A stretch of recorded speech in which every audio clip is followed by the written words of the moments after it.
When I was 16, I got my first job at a local movie theater in my town.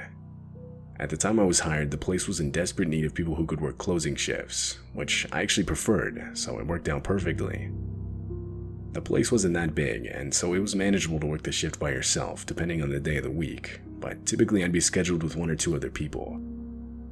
It was a Tuesday night, and the last showings were wrapping up. Another kid, Noah, who was around my age, was working with me. We were the only 2 working that night, and were expected to get everything set and ready for the openers the next morning. Time went on, and eventually it got to the point where the movies had all been finished up for a while now. I began checking all the theaters to make sure nobody had fallen asleep, which actually happens a lot more frequently than you would think. Now, to manually control the lights in the theaters, we had to go on the opposite side of the building. So, to get it done faster, I would usually just do the checks in the dark, using only the flashlight on my phone for light. I had finished checking all of the theaters but one. I walked in and once again turned on the flashlight on my phone. I'll usually start at the front row and make my way back up. I got down there, but before I started searching, I stopped. I stood completely still for a second. I could hear breathing. At first, I thought it was coming from the vents, but the more I listened, the more I realized that was definitely human breathing. I shot my flashlight up and out towards the row of seats. I didn't see anybody. I could feel my heart sink into my chest. Clearly, someone was deliberately hiding from me. I wanted to call out to them, but I was too scared. I'm not ashamed to admit that. I stood there for a while, completely frozen, just listening. I then decided to play it off like I didn't hear anything. I walked back to the stairs, went up them, and exited the theater. Right when I got out, I sprinted back to the main area. I found Noah at the concession stand and told him what I had just heard. Neither of us wanted to go back there. We both decided to just wait by the front doors. We figured whoever it was would have to leave at some point, so when they did, we'd see them walking out the front door and then we'd finish closing up. We waited for literally somewhere around an hour. Meanwhile, not a single person walked past us and out those front doors. By this point, we both just wanted to go home. We built up enough courage to search each theater again, but this time we took the time to manually turn on the lights. One by one, we went through the theaters. Nobody. There was literally nothing out of the ordinary. I thought it was possible they had left through one of the emergency exits, as some moviegoers will do that for one reason or another. So as we were checking the theaters, I also checked all of the exits, but none of them had been used.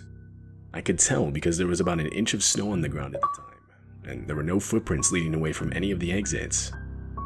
No one had opened those doors. I was sure of it. Noah began to question my story, and I'll be honest, I even began to question it.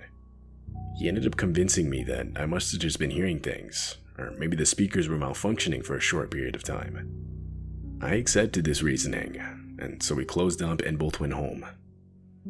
Fast forward to the next day, and just like the night before, I was again scheduled for a closing shift with Noah. Now, as closers, we had to vacuum the hallways before we could leave.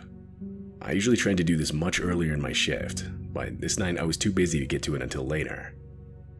Anyway, I was vacuuming when it started making these weird noises, and I noticed it was no longer picking up most of the spilled popcorn on the ground. The vacuum was pretty cheap, so this didn't exactly surprise me. Plus, we had a spare in one of the back closets that I knew I could use. I went up front to get the keys and began walking over to the closet.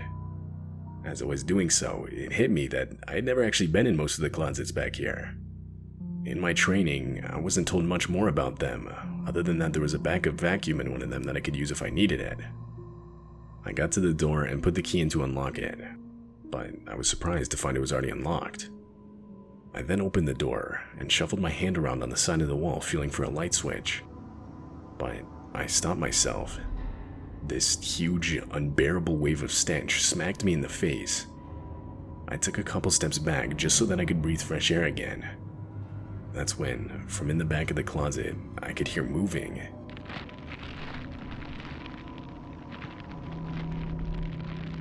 It sounded like something was rustling around back there. I closed the door and this time locked it. The next few minutes consisted of me running around the building looking for Noah. When I found him, I told him about the closet. His facial expression immediately changed. Dude, you don't think that has something to do with yesterday, do you?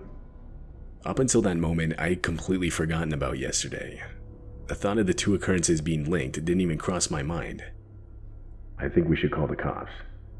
I agreed. We sat outside as we waited for them. When they arrived, I told them about the night before and now this night. We then gave them the keys to the closet and directions on how to get there.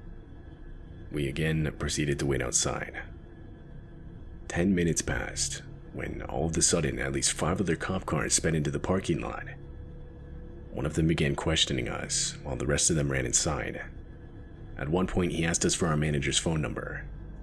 They ended up calling him, asking him to show up. Now, by this point, we still didn't even know what the cops had found, and honestly, neither of us really wanted to know. But it wasn't long before we would find out. The cops came out of the front doors with a deranged-looking woman. From what I've been told, when the cops opened the closet door, they were immediately met by this woman holding a knife. She jumped at them, but was ultimately overpowered by the officers. She would be detained, and in the process, police would find 2 decaying dead bodies, a man and a woman, stuffed in the back corner of the closet. That's as much as we were informed of. At that point, our manager had shown up, and we were told that we could leave, which I gladly did.